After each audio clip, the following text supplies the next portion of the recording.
옆사람 보고 옆사람 보세요. 미소로 인사하고 나를 칭찬합니다. 사랑하는 성도님, 우리는 연약하고 부족하지만 하나님이 함께 하십니다. 하나님이 도와주십니다. 하나님이 인도하십니다. 하나님과 함께 어제보다 오늘이, 오늘보다 내일이 더 잘 되고 더 행복하시길 바랍니다. 할렐루야. 설교 제목 따라합니다. 신앙인의 기본기, 헌금 생활. 사람은 누구나 다 돈을 좋아합니다.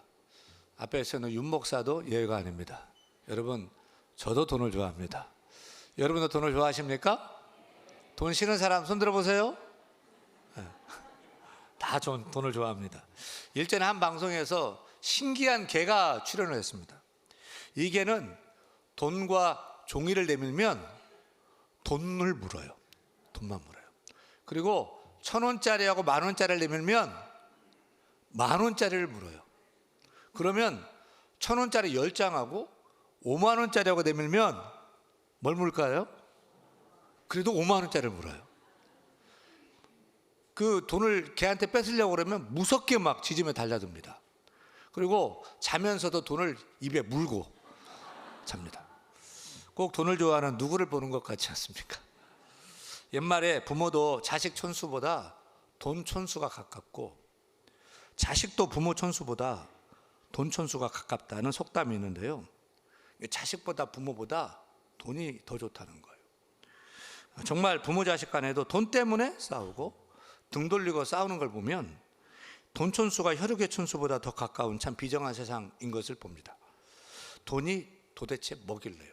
사람들은 돈 하는 것일까요? 그러면 하나님도 돈을 좋아하실까요? 하나님도 돈을 사랑하실까요? 그래서 헌금하라 하는 걸까요? 여러분, 하나님도 돈이 좋아서, 돈이 필요해서, 부족해서 돈을 달라고 헌금하라는 걸까요? 교회도 돈을 좋아해서 헌금하라는 것일까요? 저는 적어도 대한민국 대표교회 대한교회에서 신앙생활하는 여러분들은 그런 오해, 그런 잘못된 생각을 가지고 신앙생활을 안 했으면 좋겠습니다. 많은 믿지 않는 분들이 헌금 얘기를 하면 교회는 헌금만 강조한다, 돈을 좋아한다고 말하며 교회를 기피하는 것을 봅니다. 아니, 교회 다니며 신앙생활하는 분들도 그런 생각을 하기도 합니다. 그런데 제가 볼 때는 오늘의 교회가 헌금에 대해서 이야기를 하는 것이 문제라기보다는 교회가 올바르게 헌금하는 방법, 성경적인 헌금 생활을 말하지 않고 가르쳐주지 않는 것이 더 큰 문제라고 생각합니다. 헌금 생활은 신앙인의 기본기거든요. 가장 근본적인 기초거든요. 우리 성도님들은 바른 헌금관, 성경적인 헌금관을 가지고 헌금 생활을 할 수 있기를 축복합니다. 왜 우리가 헌금해야 할까요? 왜 하나님은 헌금을 드리라 할까요? 돈을 좋아해서요? 그것이 아닙니다. 하나님은 물질을 통해서 우리의 믿음을 보기를 원하기 때문입니다. 마가복음 12장에 보면 헌금한 두 사람이 나와요. 부자가 나오고 가난한 과부가 나옵니다. 부자는 큰 돈을 헌금했는데 예수님께 책망을 듣습니다. 그런데 가난한 과부는 돈이 없으니까 작은 두렙돈, 적은 돈을 헌금했어요. 그런데 주님께 칭찬받습니다. 그걸 보면 헌금의 액수가 중요한 것이 아닌 것입니다. 또 창세기 4장에 보면 가인과 아벨이 드린 제물 중에서 하나님은 아벨의 것은 받았지만 가인의 것은 받지 않았다는 것을 우리가 잘 알아요. 똑같이 헌금했어요. 한 사람은 칭찬받고 한 사람은 책망받았던 거죠. 여러분, 아벨은 양을 드렸고 가인은 곡식을 드려서 그렇습니까? 하나님은 고기를 좋아하시고 하나님은 채식을 안 좋아해서 그렇습니까? 아니죠. 히브리서 기자는 이렇게 대답합니다. 믿음으로 아벨은 가인보다 더 나은 제사를 하나님께 드림으로 의로운 자라 하시는 증거를 얻었으니 하나님이 그 예물에 대하여 증언하심이라. 연락받는 예물, 칭찬받는 헌금은 바로 믿음으로 드렸기 때문입니다. 여러분, 우리도 하나님이 주신 물질을 내 믿음의 고백으로 드려야 합니다. 헌금은 우리의 믿음의 고백이고 믿음의 표현인 것입니다. 우리가 헌금할 때마다 기억할 것은 액수가 아니에요. 헌금하는 우리의 자세, 우리 마음, 우리 태도입니다. 그렇다면 헌금할 때 어떤 마음, 어떤 자세로 드리는 것이 좋을까요? 첫째는 따라합니다. 믿음의 고백으로 헌금하자. 믿음의 고백으로 헌금하자. 여러분, 헌금은 하나님이 내 인생의 주인이라는 믿음의 고백입니다. 누가 주인이냐? 돈이냐? 하나님이냐? 누가 내 인생의 주인이냐? 그래서 하나님이 내 인생의 주인입니다 라고 하는 신앙의 행위가 바로 헌금 생활입니다. 헌금은 세상 무엇보다도 하나님을 더 사랑한다고 고백하는 신앙 행위입니다. 그러면 왜 말로 하나님 사랑합니다 라고 하면 될 것이지 왜 피 같은 돈으로 헌금을 하라는 걸까요? 여러분, 신약 성경에는 돈, 물질, 재정에 관한 구절이 구원, 믿음에 관한 성경 구절보다도 10배나 더 나온다는 것을 아셔요? 믿음에 대한 성경 구절이 215개, 구원에 대한 구절은 218개인데 돈, 재정, 물질, 청지기에 관한 관련 구절이 2084구절이 나와요. 예수님도 돈에 대해서 많이 말씀하셨어요. 예수님의 비유 38개 중에서 16개가 돈과 관련되어 있는 그런 비유들입니다. 왜 그럴까요? 예수님이 돈이 부족해서, 돈이 필요해서, 돈을 사랑해서 그런 것일까요? 그것은 사람들이 돈, 재물을 자기 주인으로 삼기 때문에 사람들이 하나님을 하나님으로 섬기는 것이 아니라 돈을 하나님으로 섬기는 것을 봐요. 돈을 더 좋아해요. 그래서 돈에 대한 바른 가치관을 갖도록 하기 위해서 그렇게 돈에 대해서 많이 말씀하신 것입니다. 우리는 믿고 확신하죠. 이 세상을 창조하신 분은 하나님이시다. 그리고 이 세상의 모든 것의 주인은 하나님이시다. 따라서 나의 주인 또한 하나님이시다. 믿으시면 아멘? 이러한 3단 논법은 명확해요. 그런데 하나님이 주인이 아니라 재물을 주인으로 삼는 이들이 허다해요. 내 보물이 있는 곳에 내 마음도 있느니라고 한 말씀대로 사람들의 마음에 하나님이 있는 게 아니에요. 돈이 있어요.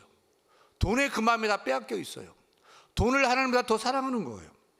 돈을 사랑함이 일만하게 뿌리가 되나니 이것을 탐내는 자들은 미혹을 받아 믿음에서 떠나 많은 근심으로써 자기를 찔렀도다고 한 말씀 그대로예요. 돈을 좋아하는 게 잘못된 것이 아니에요. 돈은 좋아해도 괜찮아요. 돈이 필요하잖아요. 돈이 있어야 살 수 있잖아요. 근데 돈을 사랑하는 거예요. 하나님보다 더 사랑하는 거예요. 돈에 대해 욕심을 부리는 거예요. 돈이 최고라고 생각하는 거예요. 돈에 욕심을 부리고 미혹에 빠지고 죄를 짓고 그래서 믿음도 버리고 하나님도 버리는 것입니다. 하나님이 하나님이 아니라 돈이 하나님이 된 것입니다. 돈이 만몬, 신이 되어서 섬김을 받는 것입니다. 여러분, 솔직히 보세요. 사람이 돈을 지배합니까? 아니면 돈이 사람을 지배합니까? 세상을 보세요. 돈이 왕이에요. 돈이 킹이에요. 돈이 하나님 같아요. 사람들 돈 주면 뭐든지 다 시키는 대로 해요. 돈 앞에서 다 머리 숙여요. 누가 목소리가 제일 커요? 돈 많은 사람이 갑이에요. 유전무죄, 무전유죄. 돈 있으면 죄도 없고요. 돈 없으면 죄가 되는 거예요. 그래서 공산주의 창시자인 칼 마르크스는 이런 대담한 질문을 던지고 또 답을 했지요. 하나님이란 무엇인가? 돈이 하나님이다. 유물주의 사상으로 공산주의를 만든 것입니다. 물질이 최고다. 돈이 최고다. 심지어 돈이 하나님이다. 돈이 신이라는, 돈이 절대주라는 만모니즘을 주창했습니다. 정말 세상을 보면 돈의 힘이 엄청난 것을 봅니다. 돈으로 안 되는 것이 뭐가 있습니까? 이렇게 돈이 하나님 되어버린 세상에서 예수님은 뭐라고 말씀하십니까? 마태복음 6장 24절 다 같이 읽겠습니다. 한 사람이 두 주인을 섬기지 못할 것이니 곧 이를 미워하고 저를 사랑하거나 혹 이를 중히 여기고 저를 경히 여김이라. 너희가 하나님과 재물을 겸하여 섬기지 못하느니라. 돈이냐 하나님이냐? 둘 중에 하나를 택하라. 너는 돈이 주인이냐 하나님이 주인이냐? 택하라. 돈을 사랑하는 거냐 하나님을 사랑하는 거냐? 택하라는 것입니다. 그래서 자크 엘룰이라는 신학자가 이런 말을 했어요. 누구든지 자신의 삶과 신앙을 말하려면 돈 앞에 서야 한다. 돈 앞에 서면 그 사람이 누군지 알 수 있다는 거예요. 예수 믿고 신앙생활 잘 하는데 돈 앞에 서면 그 사람이 돈으로 가는지 하나님 쪽으로 향하는지 보면 그 사람의 신앙이 참인지 거짓인지 알 수 있다는 거예요. 정말 그렇지 않습니까? 그 사람이 나에 대해서 어떻게 생각하는지 어떻게 알 수 있어요? 간단합니다. 나에게 돈을 쓰는 것을 보면 알 수가 있습니다. 좋아한다, 사랑한다, 존경한다, 말로는 누가 못합니까? 하지만 돈을 쓰는 것을 보면 단번에 찐인지 짭인지 알 수가 있어요. 저는 우리 대한의 성도들이 돈을 잘 쓰는 사람 되기를 바랍니다.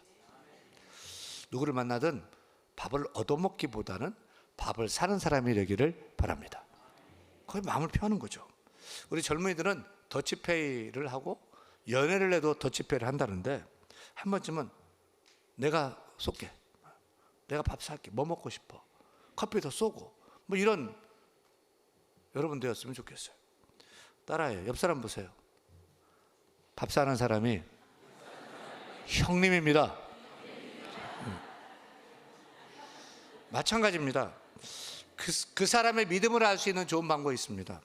사실 제가 여러분의 믿음을 어떻게 합니까? 안 보이는 그 믿음을, 신앙을 제가 어떻게 알 수 있겠습니까? 그런데 우리의 믿음을 가늠할 수 있는 좋은 방법이 있습니다. 그것이 무엇입니까? 종교개혁자 존 칼빈과 마틴 루터가 지적한 그대로 그 사람의 영적 수준과 믿음을 알아보려고 하면 그의 헌금 생활을 보면 알 수 있다고 한 말 그대로입니다. 그 사람의 주인이 하나님인지 돈인지 헌금 생활을 보면 알 수 있다.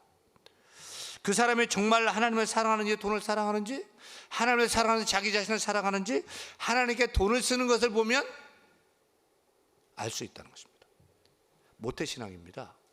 교회 열심히 다닙니다. 봉사 잘합니다. 사람들이 다 좋아합니다. 그런데 보니까 하나님께 드리는 헌금이 없습니다. 11조를 드리지도 못합니다. 그렇다면 이분은 정말 하나님과 물질에 있어서 누가 하나님일까요? 누가 주인일까요? 건강한 신앙인의 모습일까요? 감리교회 창시자인 요한 웨슬리 목사님은 주머니가 거듭나야 진정 거듭난 것이라고 말했습니다. 너무 멋진 말이에요. 이런 말은 좀 따라 해보시고, 좀 수첩에 좀 적어보시고, 외워보시고 좀 하세요. 따라합니다. 주머니가 거듭나야, 지갑이 거듭나야 진정 거듭난 것이다. 인간의 가장 구체적인 경제활동인 돈을 벌고 돈을 쓰는 그 목적이 예수 믿으면 변화되어야 된다는 것입니다. 여러분은 진정 물과 성령으로 거듭났습니까? 예수 믿고 정말 내가 죄사함 받고 구원받고 하나님의 자녀가 되었습니까? 그러면 내 지갑까지도 거듭나서 삶 속에서, 신앙 속에서, 사람들 속에서 그 모습을, 예수 믿는 모습을 보여줘야 됩니다. 헌금은 무엇입니까? 헌금은 누가 하나님이냐, 누가 주인이냐는 도전 앞에서, 예, 내 인생의 주인은 하나님이십니다. 나는 세상 그 무엇보다도 하나님을 사랑합니다 라는 믿음의 고백으로 드리는 신앙 행위입니다. 여러분, 헌금은 물질을 통해서 믿음을 표현하는 행위예요. 내가 그토록 좋아하는 물질을 하나님께 구별하여 바친다는 그 자체가 믿음의 표현 아니겠습니까? 그게 헌금입니다.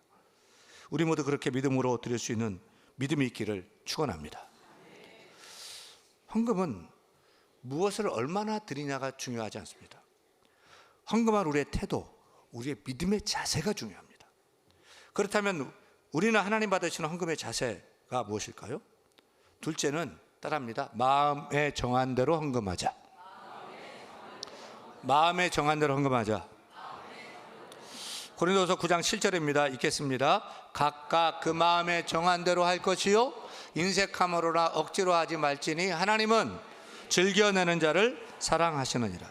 먼저 우리가 헌금할 때 피해야 할 두 가지 태도를 지적하고 있죠. 인색함으로 드리거나 싫어서 억지로 드리지 말라는 것입니다.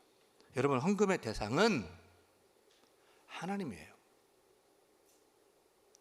하나님께 아까워서 인색하고 또 싫어서 억지로 드린다면 되겠습니까? 우리는 우리 자녀들에게 얼마나 후합니까? 우리 자신에게 참 후하지 않습니까? 그런데 하나님께는 인색하면 되겠습니까? 억지로 드리면 맞습니까? 지난 주간에 어느 두 분 권사님과 또 전도 대상자와 함께 또 이런저런 이유로 함께 점심을 먹게 됐어요. 목사님과 점심을 먹는다며 영광이라면서 특등심을 시켜서 대접해요. 특등심을 맛있게 구워 먹고 또 선물까지도 준비해서 주셔요. 함께 밥을 먹는 저도 그분들이 마음을 다하는 것을 보면서 무척 기뻤습니다. 저는 이렇게 생각해 봤어요. 우리가 주일 헌금을 드릴 때 예수님께 점심 한 끼 식사 대접하는 심정으로 드려보면 어떨까? 마음에 정한 대로 드리는 겁니다.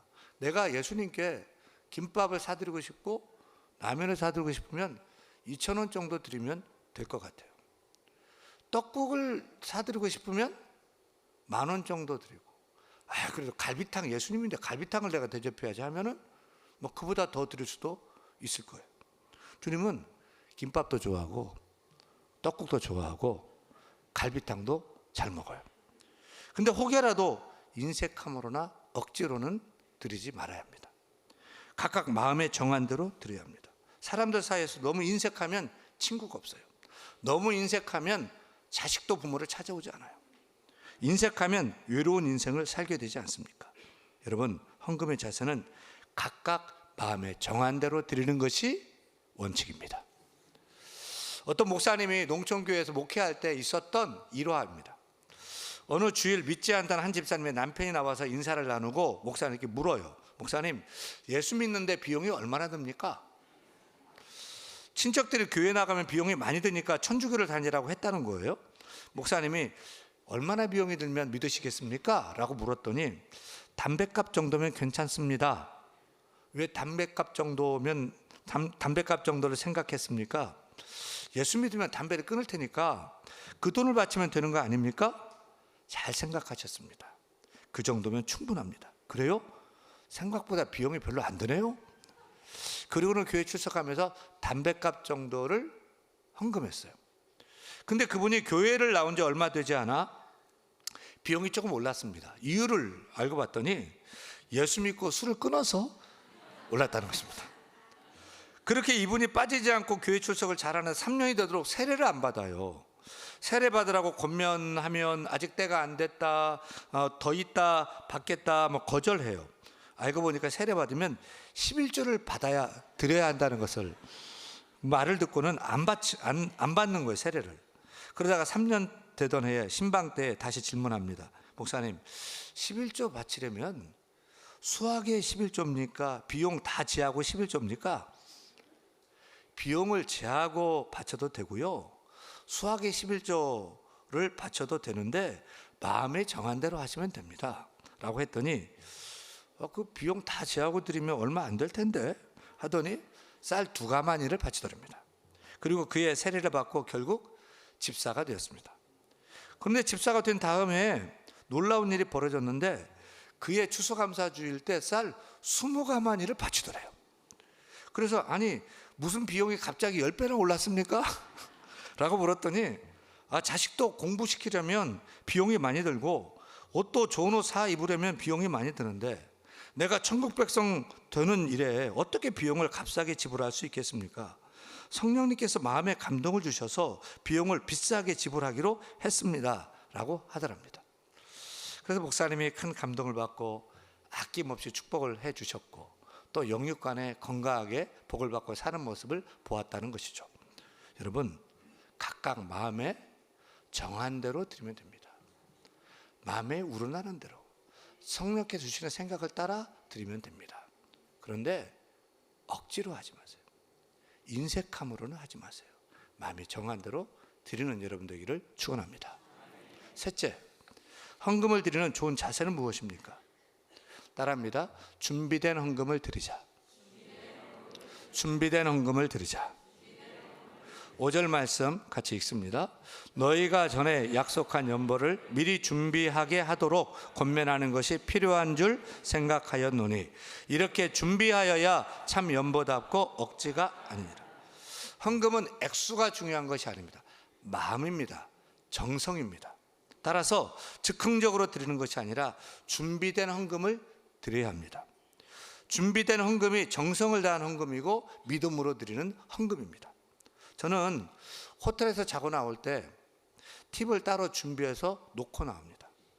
제 지갑에 있는 돈 중에서 가급적이면 새 돈 10,000원짜리를 빼서 베개 위에 놓고 그렇게 나옵니다. 그걸 보고 제 아내는 그럴 필요 없다고, 많다고 펄쩍 뛰는데 그렇지 않습니다. 그것이 청소하는 아주머니에게 작은 기쁨이라도 될 수 있다면, 격려가 될 수 있다면 그것만으로 가치가 있다고 생각해요. 식당에 가서 밥을 먹을 때도 따로 팁을 주곤 합니다. 호텔에서 청소하는 아주머니에게도 준비해서 주고, 식당 알바생에게도 준비해서 주고, 어떤 때는 식당 갈 때 팁이 있나?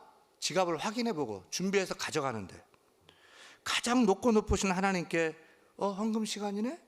라고 하면서 그냥 준비 없이 성의 없이 드리는 것이 맞는 자세일까요? 거듭 말씀드려요. 헌금의 상대는 누구입니까? 하나님입니다. 따라서 준비해야 합니다. 정중해야 됩니다. 그리고 정성을 다해야 합니다. 요즘 신학 내용을 다루는 유튜브를 보면 11조 폐지론을 말해요. 11조는 구약시대 율법이라서 해당되지 않는다고 주장합니다. 정말입니까? 예수님이 11조를 폐지하셨습니까? 마태복음 23장 23절 말씀 읽겠습니다. 화 있을진저 외식하는 서기관들과 바리새인들이여, 너희가 박하와 회양과 근처의 11조는 들이되 율법에 더 중한 바 정의와 긍휼과 믿음은 저버렸도다. 그러나 이것 11조도 행하고 저것 정의와 긍휼과 믿음도 버리지 말아야 할지니라고 하셨습니다. 신약의 예수님 분명하게 11조도 하고 또 정의, 긍휼, 자비도 베풀라는 것입니다. 사도 바울은 고린도전서 16장 2절에 이렇게 말씀하셨죠. 읽습니다. 매주 첫날에 너희 각 사람이 수입에 따라 모아두어서 내가 갈 때 연보를 하지 않게 하라. 여기서 수입에 따라 연보를 하라는 말씀을 주목해야 돼요. 바로 신약시대의 새로운 개념의 11조를 말씀하고 있습니다. 수입에 따라 모아두어라, 드려라. 그리고 매주 첫날에 드리라고 한 것은 쓰고 남은 것을 드리라는 것입니까? 매주 첫날에 첫 것을 따로 구별하라는 것, 준비해서 드리라는 말씀입니다. 11조는 감사헌금, 선교헌금이라고 하듯이 11조 헌금이라고 하지 않습니다. 그냥 11조입니다. 11조 헌금이 아닙니다. 왜 그렇습니까? 내게 있는 전부가 내 것이 아니라 하나님의 것을 구별해서 하나님께 돌려드리기 때문에 헌금이 아닙니다. 11조입니다. 하나님 것을 드리는 것입니다. 따라서 10분의 1을 드린다는 것은 구를 쓰고 나머지 1을 드리는 것이 아니에요. 1은 10의 기준이고 근거입니다. 1은 남은 일이 아닙니다. 10을 시작하는 일이고 10을 대표하는 일입니다. 그러므로 준비되어야 합니다. 그러므로 우선적이어야 하는 것입니다. 쓰고 남은 일이 아닙니다. 쓰기 전에 첫 숫자로서의 1을 말하는 것입니다. 첫 열매로서의 1이어야 마땅한 것입니다. 따라서 11조는 10의 첫 열매를 먼저 따로 준비해서 드려야 합니다. 그것이 11조의 정신입니다. 그것이 헌금의 정신입니다. 저는 우리 성도들이 하나님의 것을 하나님께 돌려드리는 12조 할 수 있는 믿음이 다 있기를 축복합니다. 여러분, 하나님이 기쁘게 받으시는 헌금은 어떤 헌금일까요? 준비된 헌금을 정성껏 드리는 것입니다. 몇 해 전에 우리 교회에 안산동산교회 지금은 원로 목사님 되시는 김인종 목사님 모시고 10년을 말씀 부흥회를 한 적이 있어요. 그때 목회 초반이었던 제가 목사님께 이런 말씀을 드린 적이 있습니다. 목사님, 저는 우리 성도들에게 헌금을 가르쳐야 하는데 성도들이 싫어할 것 같아서 헌금 설교를 하지 못하고 있습니다 라고 말씀드렸어요. 그랬더니 목사님이 눈을 부릅뜨고 저를 보면서, 그러면 교인들이 가난하죠? 하면서 그냥 저를 쏘아대지 막 크게 막 호통치면서 꾸짖는 거예요. 분명 11조 헌금은 하나님께 심는 축복의 씨앗이기에 열매를 거두려면 심게 해야 되는데 교인들이 싫어할까 봐 헌금 설교를 못한다는 저를 크게 꾸짖으셨던 것입니다. 그런데도 저는 여태까지 10수년을 목회하면서 벌써 17년 차가 됐는데도 헌금 설교를 여태 한 번도 못했습니다. 오늘 헌금 설교를 처음 하는 것 같습니다. 왜요? 신앙인의 기본기를 생각하면서, 신앙의 기본기는 세 가지고 세 가지예요. 주일성수, 1인 1봉사, 헌금 생활, 특히 온전한 11조 생활인 것입니다. 사랑하는 여러분, 저는 여러분이 다 부자가 되기를 바랍니다. 여러분이 먼저 믿음 부자가 되고 또 물질 부자가 되기를 바랍니다. 그렇다면 하나님께 축복의 씨앗을 심기 바랍니다. 하나님은 내 인생의 주인입니다 라는 믿음의 고백으로 심기 바랍니다. 인색함으로 하지 마세요. 억지로 하지 마세요.